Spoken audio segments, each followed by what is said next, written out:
My parents tried to give my inheritance to their favorite daughter, but my grandparents had a surprising twist in store. I'm a 28-year-old male from a family with a convoluted and long history of favoritism. My younger sister, Amy, who is 25, has always been preferred by my parents, especially my dad, over me. Starting in our childhood, this partiality only got worse as we grew up. Amy was the golden child from my earliest memories. When I was 5 and she was 2, our parents threw her an elaborate birthday party including professional face painters, a bouncy castle, and a petting zoo. For my birthday that same year, I had a store-bought cake and a little family supper. This helped define the tone for years to come. The differences became clearer as we aged. Amy always received the newest toys, the greatest clothes, and the most attention. I recall saving months of allowance for a new bike when I was 10 years old. Amy wanted one too, and she had a fit when she saw mine. Rather than teaching her about waiting or saving, my parents went right out and got her an even nicer bike than mine. Another area where the bias was evident was school. Amy's parents attended all of her school functions, while they usually missed mine. I had a starring role in the school play in 4th grade.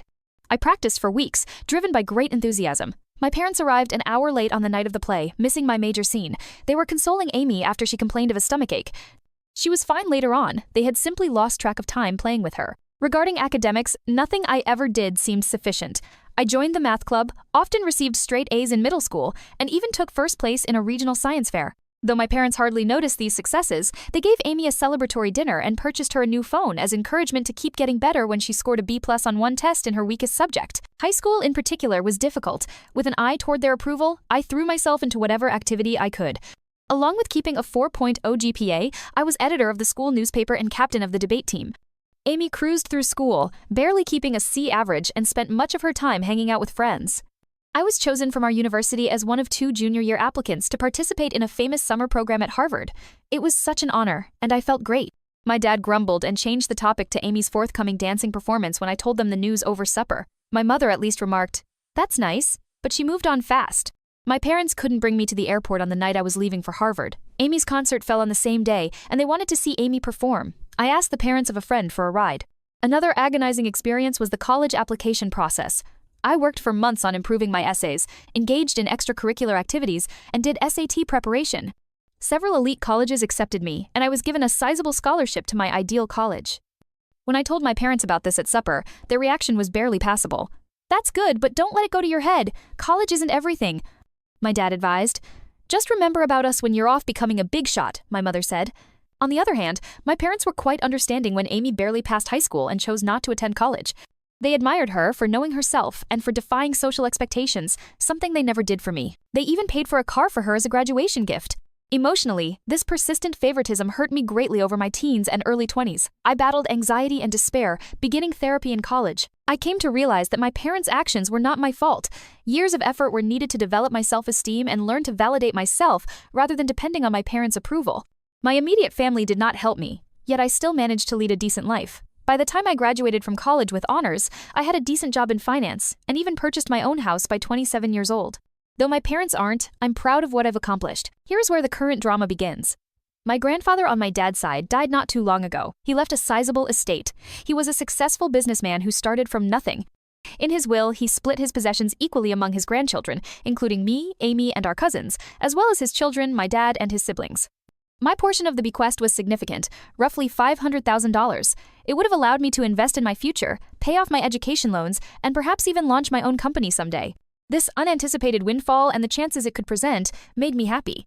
When the will was read, though, my parents clearly became agitated. Later, they drew me aside and told me they felt it was unjust that I received an equal portion. They said Amy, who lives in our parents' basement and works part-time at a coffee shop, needed the money more since she was suffering. Though stunned, I attempted to keep cool. I clarified that Grandpa made this decision and they had no say in how he decided. They insisted I should act morally and give Amy my share. They became enraged when I turned them down and began guilt-tripping me, calling me unappreciative and selfish. Every incident my dad could recall where they had helped me came under discussion. He emphasized paying for my medically necessary braces, buying me school supplies, the bare minimum, and allowing me to live at home during college. He conveniently forgot about the car they bought Amy, the many shopping sprees, and the fact they still support her at 25. The matter got rapidly more serious. Acting as the will's executive, my dad chose to handle things himself. He declared that, along with her own inheritance, he would be interpreting Grandpa's intentions and giving Amy my whole share. He said Grandpa would have wished this if he had known our unique situation. I was heartbroken. This was not only obviously illegal, but also a terrible reminder of how little my parents thought of me. I tried to reason with them, pointing out that Grandpa had always treated all his grandchildren equally and was aware of our circumstances. Then, my mother accused me of speaking ill of the deceased by implying Grandpa would have preferred anything other than what my dad was advocating. They said Grandpa wanted to make sure Amy was taken care of and had privately voiced worry about her future. They had no response when I asked why he hadn't simply written the will that way. Amy, for her part, was awkward about the circumstances but did not criticize our parents. She merely shrugged and said, "Mom and Dad know best." When I tried to talk to her alone, she obviously wasn't going to be much help. Feeling misled and wounded, I asked Grandpa's widow, my paternal grandma, for guidance. Hearing what was happening, she became enraged. She informed me that my parents had no authority to alter the will, and that this was exactly not what Grandpa had planned. Grandma sent me some material that clarified the matter. Several years ago, apparently, my parents had asked Grandpa to give everything to Amy in his will. Grandpa had steadfastly objected, saying he thought all of his grandchildren should be treated equally. He had even included a stipulation in his will declaring that anyone challenging the equitable distribution would lose their portion. Equipped with this knowledge, I confronted my parents. Grandma's disclosure of their earlier attempt to influence the will startled them. My dad tried to defend it by saying they were only looking out for Amy's future, but I could see the guilt on their faces. Grandmother acted right away. She got in touch with the will's other executor and the attorney. She also contacted my dad's siblings, who shared her equally strong indignation at what he was attempting. Taken together, they stopped my dad's scheme and guaranteed that the will would be carried out as stated. Though they are unhappy with me, my parents were obliged to back off. They argued I should have handled this in-house instead of involving others and accused me of turning the family against them. My mother sobbed, saying I had split the family and deceived them. I said I had never expected anything from them anyway. They are threatening to break off all communication. My dad even went so far as to suggest that I would not be welcome in their house if I inherit it. In a particularly low blow, my mother remarked that my acceptance of the money reveals that I never truly loved them and was merely ready to profit from their passing. The matter splits the extended family. A few of my cousins are encouraging, as they understand the long-standing favoritism and respect me for standing up for myself. Others believe I should have given in to preserve peace, since they feel family harmony comes first over financial considerations. Although my dad's siblings are definitely on my side, this has strained their relationship with my parents. Amy finds herself caught up in all this. She confided in me privately that although she feels bad and didn't ask for this, she isn't ready to challenge our parents. She's been trained her whole life to depend on them and seek their praise. I don't blame her entirely, but a part of me still longs for her to stand up for me just once. This circumstance has brought out a lot of past suffering and bitterness. I find myself remembering all the times I was passed over or discounted in favor of Amy, the birthday celebrations I missed, the school functions my parents missed, the successes that went unnoticed. This one occurrence seems to be bringing a lifetime of unfairness to a head. Though the whole affair has caused a great divide in the family, I am keeping my ground and want to take my inheritance as Grandpa meant. My parents hardly talk to me, and family get-togethers have grown awkward. I missed our monthly family dinner last week for the first time ever because I couldn't stand the cold shoulders and accusing glares. Though there is turmoil, a tiny bit of me feels empowered. I'm confronting the unfair treatment by my parents for the first time in my life. I'm declaring my value and refuse to be written off. It's both terrible and freeing at once. Although I think I'm in the right here, the family drama is draining me, something I hadn't experienced since college. I have started having anxiety attacks once more. To help handle all this stress, I'm thinking about returning to therapy.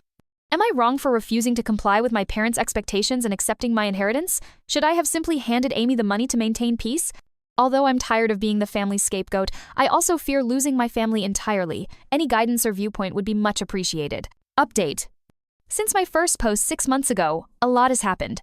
I want to thank everyone for their support and guidance. It truly kept me strong during trying circumstances.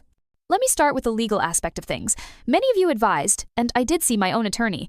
He verified that I had every right to inherit and that what my dad attempted was, in fact, illegal. He helped me document everything and prepare to act legally if needed.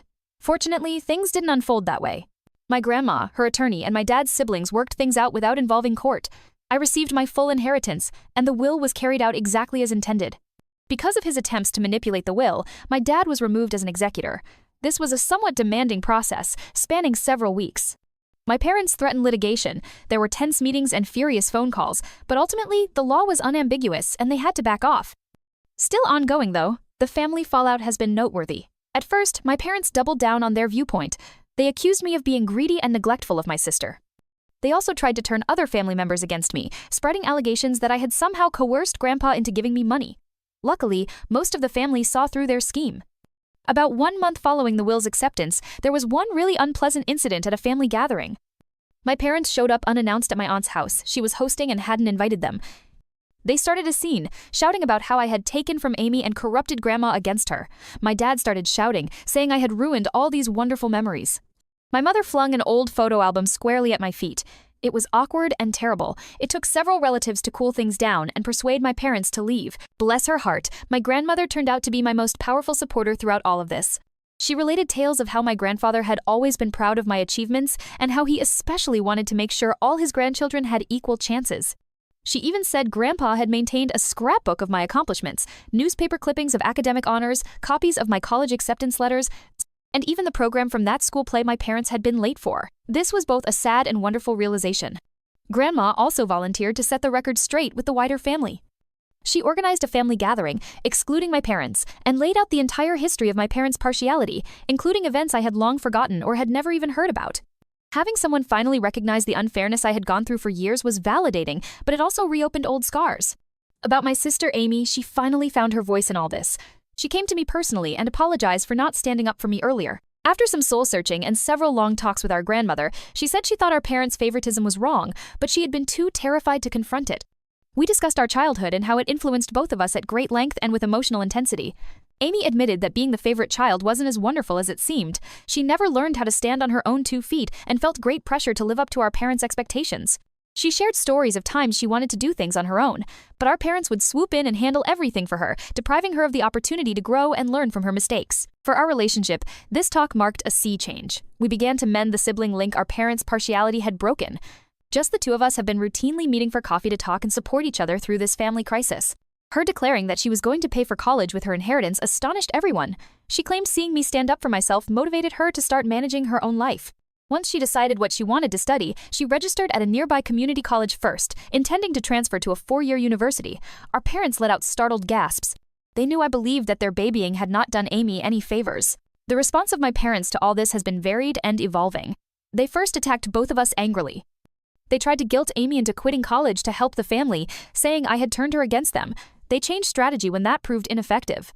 After several protracted talks with my grandmother and seeing Amy's significant transformation, my mother began to recognize how damaging their actions had been. She has made some hesitant moves toward reconciliation, even starting therapy to address her issues. She got in touch to apologize, admitting that she had been unfair and asking for a chance to make things right. It's a slow process, and while I'm gently hopeful, I'm also keeping strong boundaries. Sadly, my dad has been less likely to admit any mistakes. Still furious, he feels as though he is the victim in all this. He has been cold toward Amy since she chose to go to college and hardly speaks to me. He has tried a few times to control us, threatening to sell our childhood house if we fail to come to our senses or offering to forgive us if we realize we were wrong. Although we are both standing strong, it hurts to see him distance himself from both of his children like this. The dynamics among the extended family have changed dramatically. I now live closer to my dad's siblings and my grandmother, who have been quite helpful. Hearing from my aunts and uncles about handling my dad's challenging behavior over the years has lessened my sense of loneliness in this fight. Deeper bonds with some of my cousins who stood by me have also developed.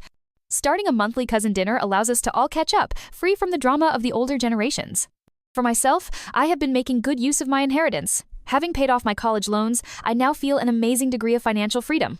Working with a financial advisor, I have put together a varied investment portfolio. I've also set aside some funds to maybe launch my own company someday. Opening a community center with affordable mental health services and financial literacy seminars is something I'm exploring. But for me, paying for therapy for myself and offering to do the same for Amy has been the most significant use of the money.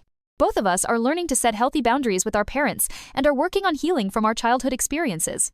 Though it's a long road, I already feel as though I'm growing in understanding and ability to overcome the effects of emotional neglect and long-term partiality. This whole process has brought some surprisingly good improvements into my life. I now know a lot about setting boundaries and standing up for myself. Though I know I did the right thing, it hasn't been easy, and there are still difficult days. I feel good about myself for standing firm against guilt and pressure. Among the most unexpected results has been a change in my work path. Dealing with all this family conflict and undergoing therapy has helped me see my passion for supporting others. I've realized how driven I am to help people who have gone through similar family dynamics and dysfunction. I'm currently thinking about returning to school to specialize in working with adult children of emotionally immature parents and train as a family therapist. I've also been helping young people from challenging family homes at a nearby youth facility. Being able to offer the kind of encouragement and support I wish I had had as a youngster is immensely satisfying. I'm even considering creating a scholarship fund for children from similar circumstances using some of my inheritance. My contact with Amy has kept getting better. Once a month, we have a siblings' day where we do something fun, just the 2 of us. Our hike and picnic last month was the most relaxed and connected I'd felt since we were small children. Without our parents' influence, we are gently reconstructing our connection on our own terms.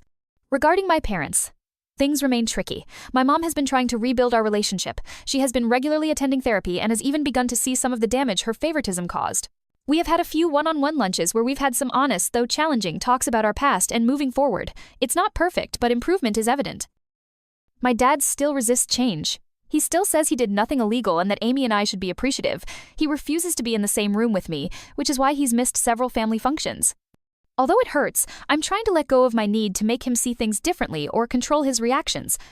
For both Amy and me, Grandma now serves as a rock. She's been sharing more stories about our grandfather and his pride in us for standing up for ourselves. She always supports justice and understanding, which is why she's been a fantastic mediator in our family problems. The whole process has taught me a lot of lessons about the true meaning of family. I've come to see that sometimes the family you choose can be more supportive than the one you were born into. Along with developing a close-knit circle of friends who have been very helpful along this journey, I have grown closer to my aunts, uncles, and cousins who stood by me. Setting boundaries and practicing self-care have also become more important to me. I'm getting better at saying no to situations that compromise my mental health, and I no longer feel guilty about prioritizing my personal well-being. I was so preoccupied with trying to earn my parents' approval that I had always put off exploring new interests and hobbies.